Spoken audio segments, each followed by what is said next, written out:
I'll tell you about Bernadette Smith. She's a trainer, speaker, author, and as I mentioned, a thought leader in diversity and inclusion. She runs the Equality Institute. And I also always look forward to her One Thing I Learned Today video on LinkedIn, as well as her weekly newsletter that wraps up some of those same things. So Bernadette, from there, will you start by telling us about the Equality Institute? Sure. I'm a trainer and a speaker, and what I'm really passionate about is creating spaces and leaving the where anyone can feel free to walk the world with dignity and carry themselves with dignity and be themselves authentically. So whether that's in the workplace or whether that's as a customer or a client or a guest or a patient, it's really, my vision is a world where people feel safe to be themselves. And Equality Institute we provide training to help move that needle, to help create those spaces where people can feel free to be authentically themselves. Yeah, and I'm always fascinated by the stories of the training work you do with frontline staff, private sector staff. So talk about that a little bit. Yeah, I have found that a lot of times diversity training doesn't always trickle down to frontline employees. And I think that there's a gap because those employees are the face of the brand. And if they accidentally offend a guest or a customer, it not only can mean that they lose a customer for life, but also it can go on video, it can go viral. So it can really damage a company's reputation, even if they are well-meaning and they are trying to do the right thing with their corporate policies and their corporate social responsibility initiatives. The frontline employee doesn't treat someone with respect or see them as the individual that they are, with the gifts they have to share with the world, it can really be a problem. So that's sort of been my focus in diversity and inclusion, or an area that I see as like a particular need and a particular gap. But a lot of the work I end up doing is for managers, for directors, for leaders on inclusive leadership and how to manage diverse teams and lead them. Do you feel like there's progress in those areas?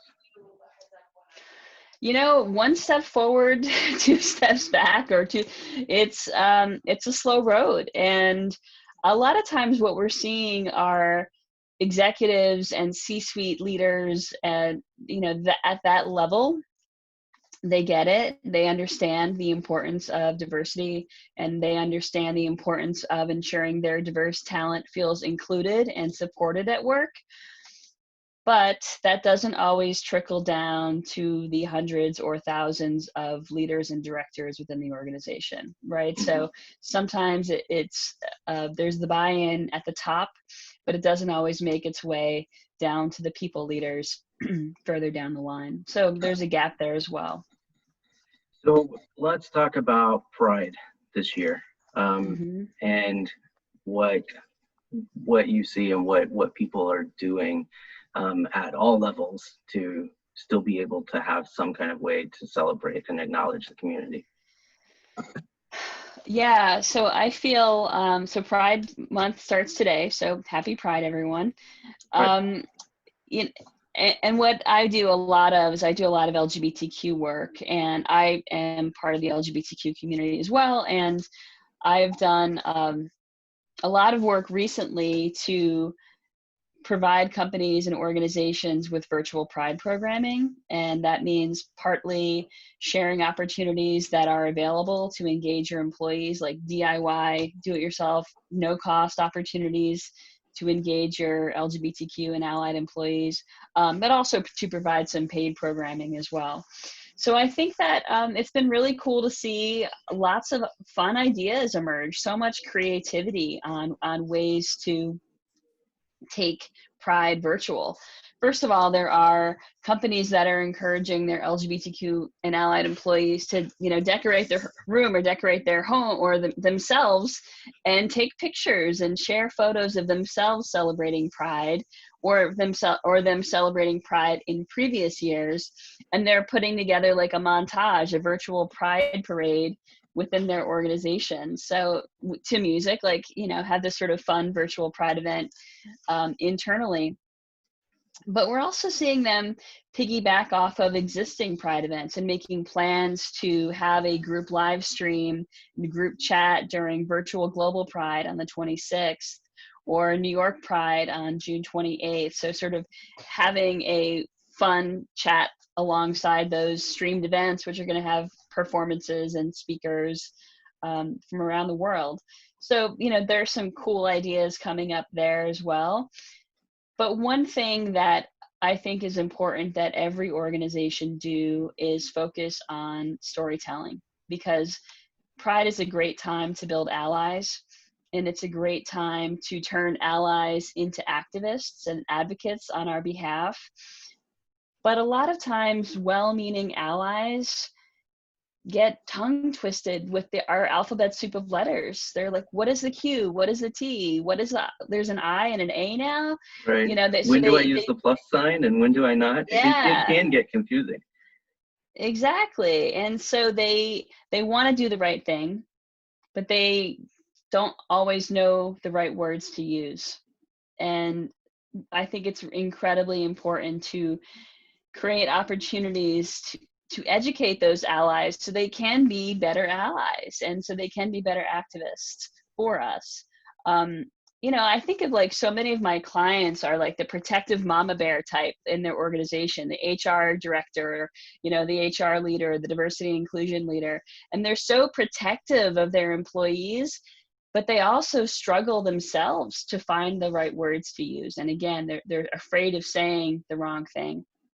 And so I think part of that LGBTQ 101 foundational training I really encourage companies to offer is have some sort of storytelling component.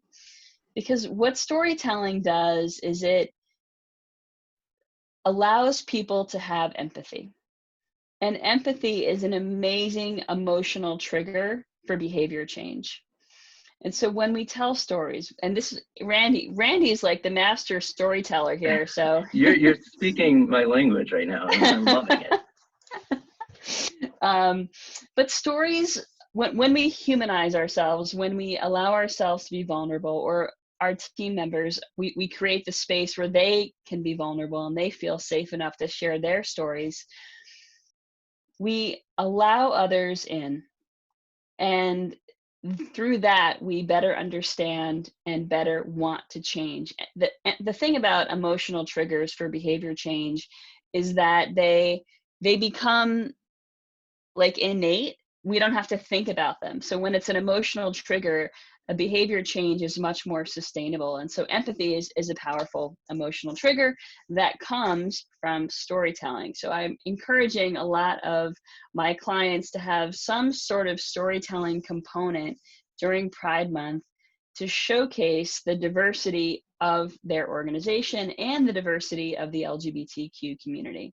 Yeah, I have a cousin who's in a pretty conservative area, and she is part of her office's team to do, a pride float every year and that kind of thing. And then just today she was telling me that what they're doing instead, to me, sounded really cool, is they're putting together a story collage. So she's giving a 20-second or so video story about why she considers herself an ally. And I loved that, because I personally think that can be just as or more powerful than a float that goes by for a few seconds. So yeah, I totally agree. I mean, allyship is so important. We need allies. But at the same time, as LGBTQ folks, as a white person, I also need to be an ally. I don't just need allies, but I also have to take responsibility for my own privilege and figure out how I can be an ally to others. And right now I'm spending a lot of time thinking about how I can be an ally to Black people and brown people and other people of color. But I'm outraged, and I want to do whatever I can to amplify diverse voices within the LGBTQ community and beyond. How can I use my platform and my privilege as a white person and as a leader to lift other people up? Because we all have privilege and we all have opportunities to give. And if we're not being considerate and deliberate who we're giving those opportunities to, there will continue to be persistent racism and bias. Yeah, and as we're talking right now, so this will be eventually posted on YouTube as well. But as we're talking right now, we're about a week out from the terrible George Floyd murder and all the unrest that we're in the middle of right now, as a result of that. So let's just get into that. What are three things I could do today to feel less, other than crying, which I want to do? What else can I do to start being an ally like them? Send a quick text.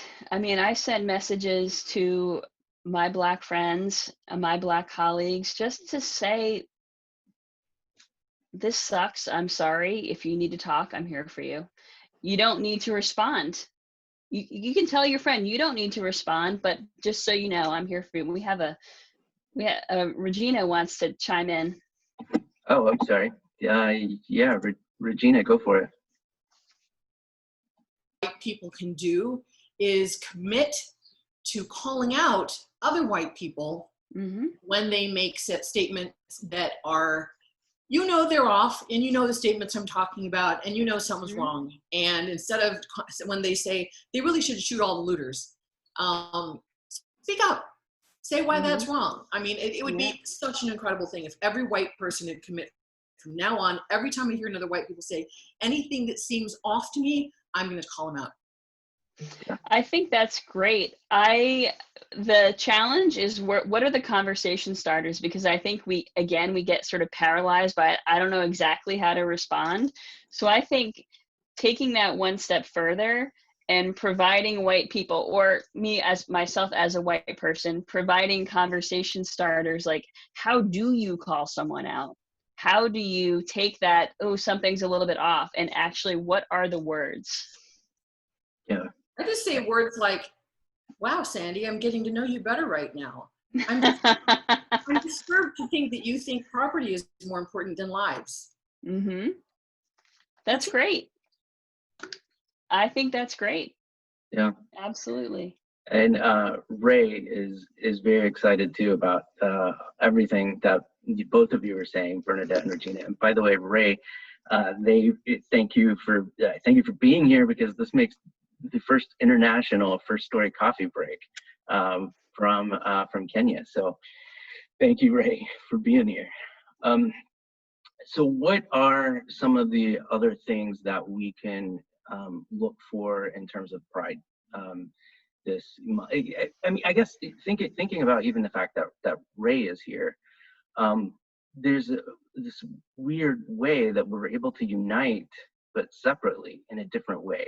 So instead of there being celebrations in Chicago, New York, San Francisco, smaller places, and all over the world, we can have these conversations together.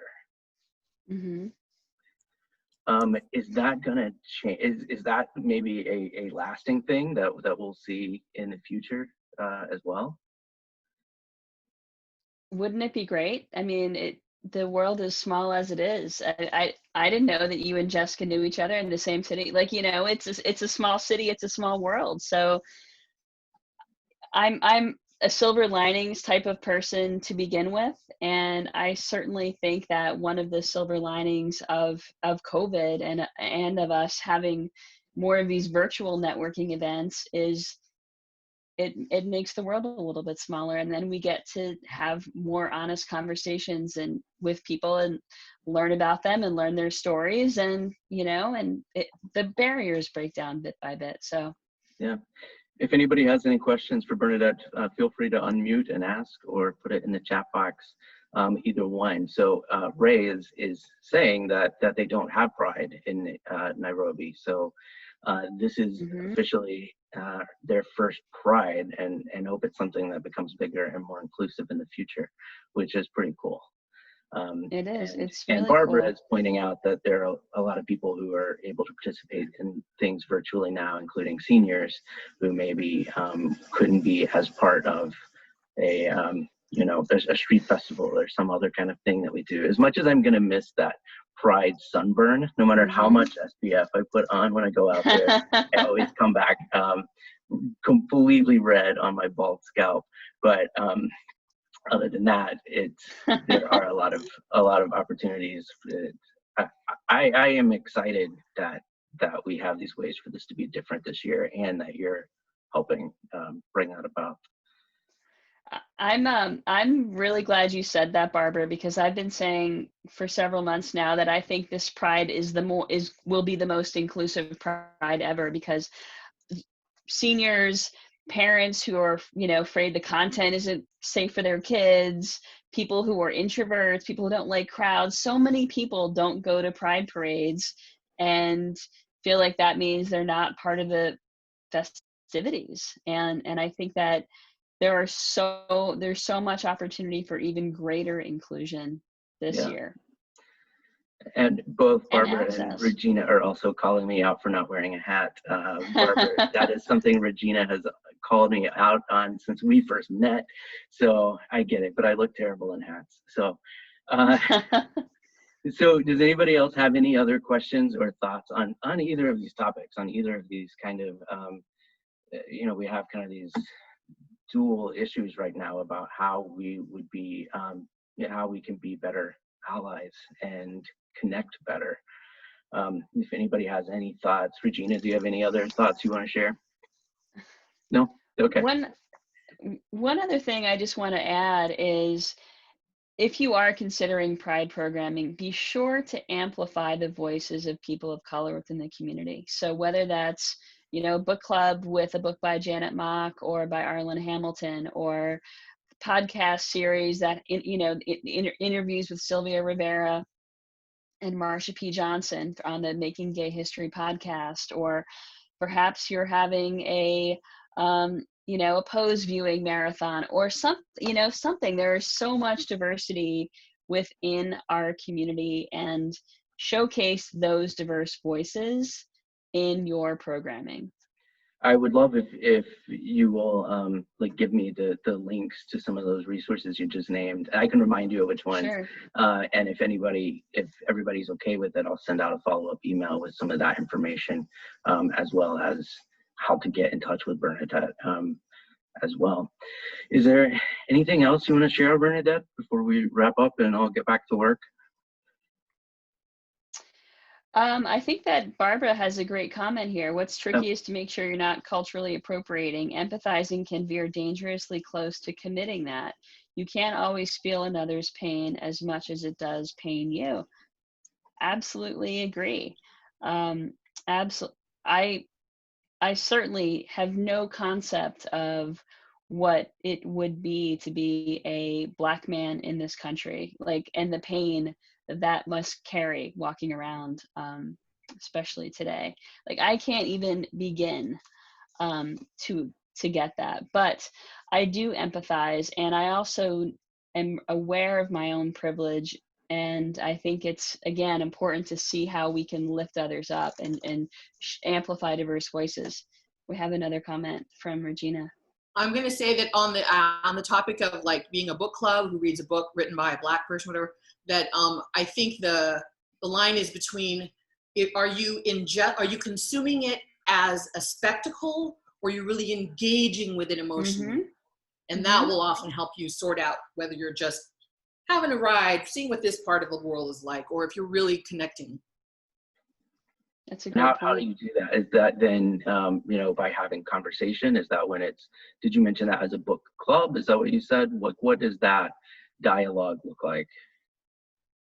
Oh my gosh, we need a 2-hour forum on that. Mm-hmm. Okay. You can't explain that in just a few seconds. Yeah, I ask because it gets to the exact point that Bernadette was saying about how often we're afraid to express something that we think that might sound ignorant or be a trigger. So then sometimes that dialogue gets starts to censor itself a little. And Ray has a comment that as a POC, I would recommend consulting with your POC people. If you have a platform, create channels where POC can tell their own stories rather than trying to tell their stories for them, which is a great point. Absolutely. And I mean, I think whatever opportunities you have for me, like I'm a speaker trainer. I do as much as I can to refer other speakers and trainers who are people of color. So that's just one way in terms of who I try to hire to support my business. If I can hire people of color, I do. So I totally agree with you, Ray. Amplifying voices, offering opportunities, just being aware of it. No, that's a great thought. Anybody else have any questions or comments? Well, thank you, Bernadette, for sharing your thoughts. It's always fascinating to talk, and especially today, you know, so at the start of Pride, and then also when we all are having these other feelings we're feeling. So thank you, and thank you all for being here and being part of the conversation too.